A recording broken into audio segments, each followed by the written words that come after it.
biawak yang didapetin sama Molly. Ukurannya lebih gede daripada lengannya Jin.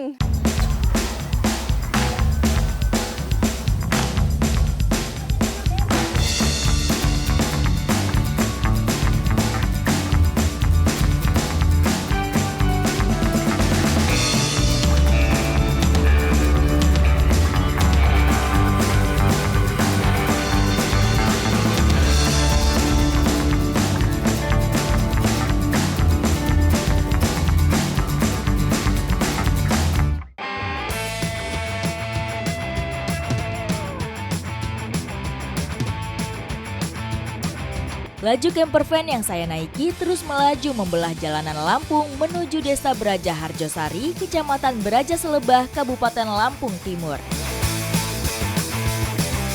Bukan hanya alam yang indah, Lampung juga dianugerahi flora fauna yang beraneka ragam.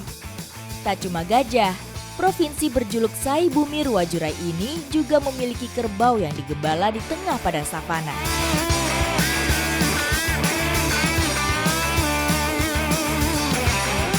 Turun dulu ya Om. Udah nyampe di Desa Braja Harjosari. Desa ini merupakan salah satu desa penyangga Waikambas. Di tengah jalan ketemu banyak banget kerbau. Kayaknya seru nih ikutan aktivitas sama kerbau. Ikuti jejak saya, jejak petualang.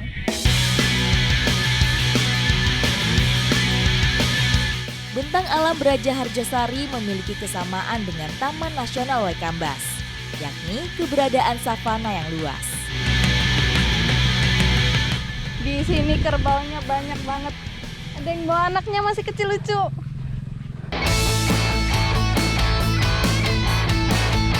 Nah ini kubangan nih. Karena di padang savana ketutup rumput nggak kelihatan kubangannya. Ini tempat mandinya para kerbau. Hamparan padang rumput seluas 14 hektar ini menjadi tempat yang nyaman bagi kawanan kerbau untuk mencari makan. Halo, kamu kepo ya? Sini.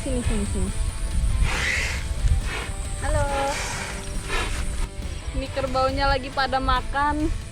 Terus saya samperin langsung ngeliat ke sini semua. Kayaknya pada waspada nih.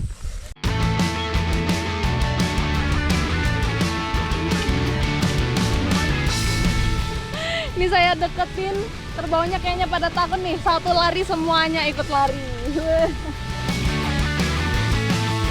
Kerbau merupakan hewan asli Asia yang kemudian menyebar hingga ke benua Afrika. Mamalia satu ini biasanya digembala di lokasi yang dekat dengan aliran sungai atau sumber air. Di sebelah sana ada kerbau yang lagi berkubang. Saya penasaran mau lihat langsung.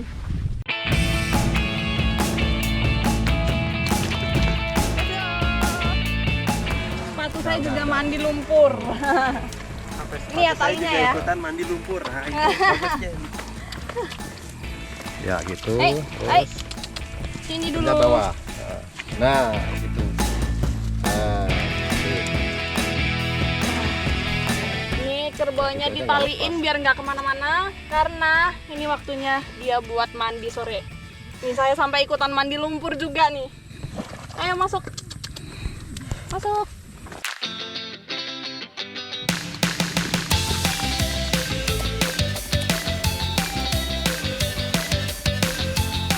Nih lagi ada kerbau yang berkubang. Jadi kerbau kalau berkubang itu nggak cuma buat menghindari panas karena kerbau nggak punya bulu, tapi juga untuk menghindari nyamuk ya Pak ya? Nyamuk, lalat, jadi biar nggak digigitin, mereka melindungi kulitnya di dalam lumpur. Kenalan. Nggak mau? Pigmen kulitnya yang gelap membuat suhu tubuh kerbau cepat panas. Berkubang menjadi cara kerbau untuk mengembalikan suhu tubuhnya menjadi normal. Indra terkuat di kerbau ternyata bukan penglihatannya, melainkan penciuman. Jadi kerbau bisa mengenali pemiliknya justru dari aromanya ya Pak ya.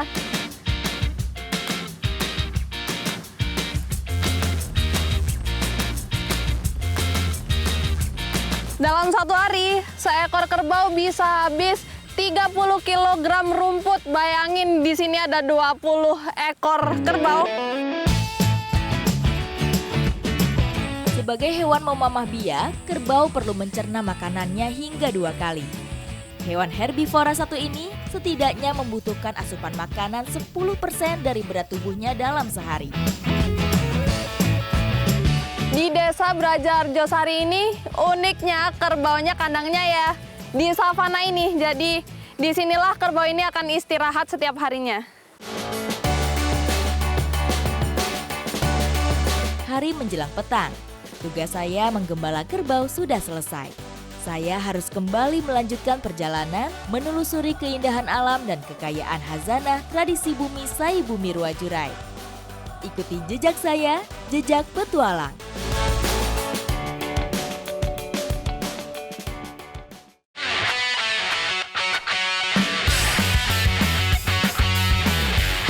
Eksplorasi saya di Lampung masih terus berlanjut. Indahnya bentang alam Lampung yang begitu memikat mata membuat saya terbuai akan pesonanya. Tiba-tiba, situasi tidak terduga muncul di tengah perjalanan. Apaan tuh Om? Hati-hati ya Om ya. Oh iya ya. Kayaknya ada ini ngejar kalkun lepas Om kayaknya Om. Bang, aman Bang. Aman Mbak, aman. Ini saya lagi ketemu warga yang lagi ngejar kalkun yang lepas. Nih kalkunnya udah ketangkep nih. Mau dibawa kemana Bang? Mau dibawa ke peternak ya Mbak? Boleh saya bawa nggak? Boleh Mbak. Awas hati-hati ya. Oh, ini. Iya.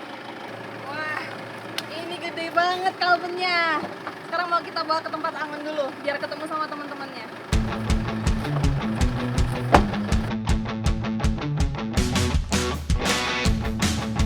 Saya berinisiatif membawa kembali kalkun yang tadi sempat terlepas ke tempat angon. Oh, di sini Bang tempatnya. Oh, nah ini mau di kemana ini nih? Ini mau dibawa ke kandang Mbak. Oh, mau dibawain ke kandang.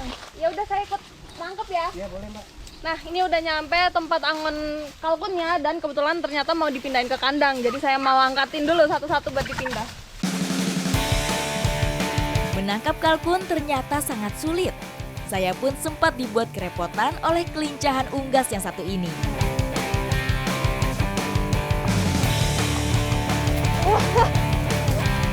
Jauh banget momennya. Hai. Nih. Wah. Oh, susah banget nangkepnya. Ternyata meskipun kalkun ini lebih gede dari ayam, tapi geraknya lincah banget. Apalagi kalkun ini bisa terbang kayak ayam hutan. Nangkep satu aja susah. Masih banyak nih. Mengumbar kalkun di alam seperti ini sesekali perlu dilakukan, supaya otot-ototnya tidak kaku. Nah, jadi caranya biar dia nggak terbang waktu ditangkap, diambil dulu dari sayapnya, ditutup kayak gini. Bang, udah dapat 2 nih. Kita bawa ke kandang yuk. Iya Mbak. Lewat mana Bang? Lihat ini.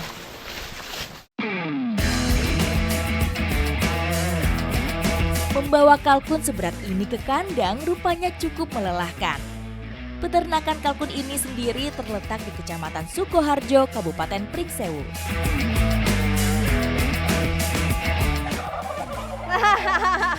Tuh, keluar uniknya suara kalkun tuh bisa kayak kulu.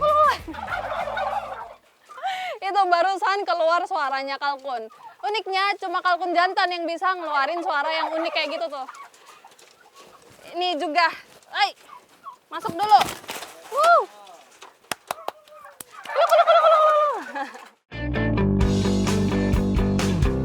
Suara kalkun jantan yang khas merupakan salah satu cara untuk menarik perhatian kalkun betina.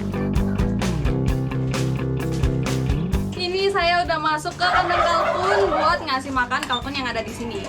Uniknya di tempat ini, pakan kalkunnya itu dibuat sendiri dan campurannya ada banyak banget. Jadi mulai dari dedak, terus ada campuran daun-daunan sama mineral dan vitamin dan banyak banget pokoknya semuanya. Berat kalkun bisa mencapai 10 kg. Unggas satu ini tergolong mudah dipelihara dan dikembangbiakan. Burung besar ini memasuki usia dewasa di umur 8 bulan. Takaran makan kalkun pun harus diperhatikan. Sesuai dari ukurannya nih, kalau kalkun yang besar ukurannya 1 centong, sedangkan yang lebih kecil 3/4 centong. Karena kalkun ini rawan banget sama obesitas, jadi nggak boleh lebih sama nggak boleh kurang ya.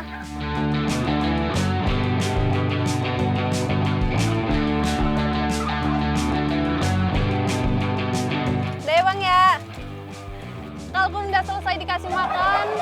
Sekarang saatnya kita nih yang makan. Nanti pilih satu dulu buat diolah di camper van. Ikuti jejak saya, jejak petualang.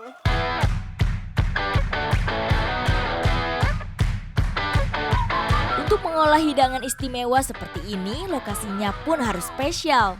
Saya sengaja kembali ke Lampung Timur dan menempuh perjalanan selama lebih dari 3 jam untuk bisa sampai di Pantai Mutiara Baru. Dengan garis pantai mencapai 2 km, Pantai Elok ini menjadi lokasi sempurna untuk membuat kalkun guling.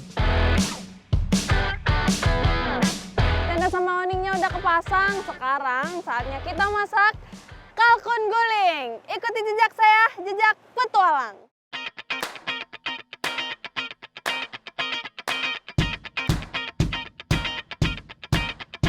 Alat-alat masak segera kami siapkan.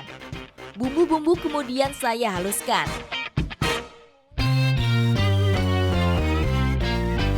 Nah ini kayaknya udah mulai gelap nih, tapi cocok banget soalnya kalkunnya akan kita guling.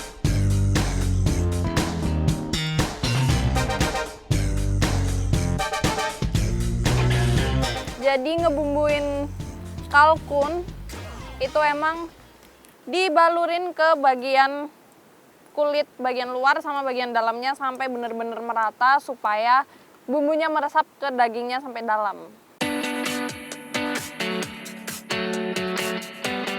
Daging kalkun yang tebal membuat proses pembaluran bumbu mesti dilakukan berulang-ulang.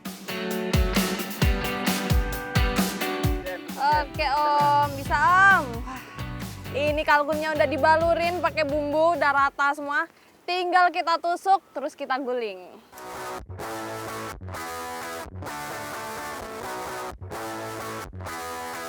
Membuat kalkun guling perlu waktu hingga 2 jam supaya dagingnya matang dan bumbu meresap hingga ke dalam. Ini kalkunnya udah mulai setengah mateng, jadi kita olesin pakai bumbu kecap. Biar warnanya semakin mantap, rasanya juga semakin gurih. Ya, aromanya aja udah enak banget nih ya.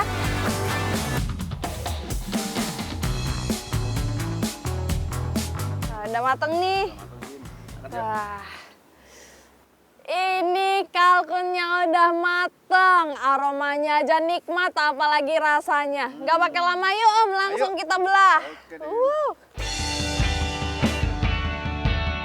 Saya sungguh tidak sabar ingin merasakan kelezatan daging kalkun yang begitu menggoda.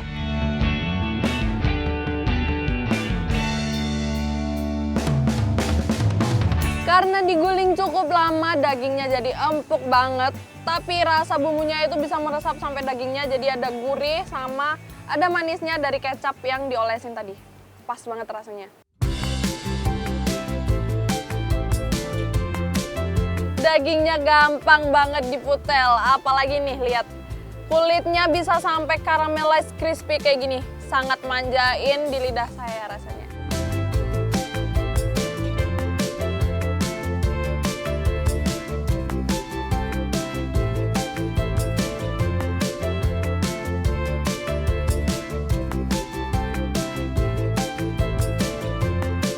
Kalkun guling ini menjadi hidangan spesial yang menutup hari saya dengan sempurna. Saya jadi lebih semangat untuk melanjutkan petualangan saya di Lampung. Ikuti jejak saya, jejak petualang.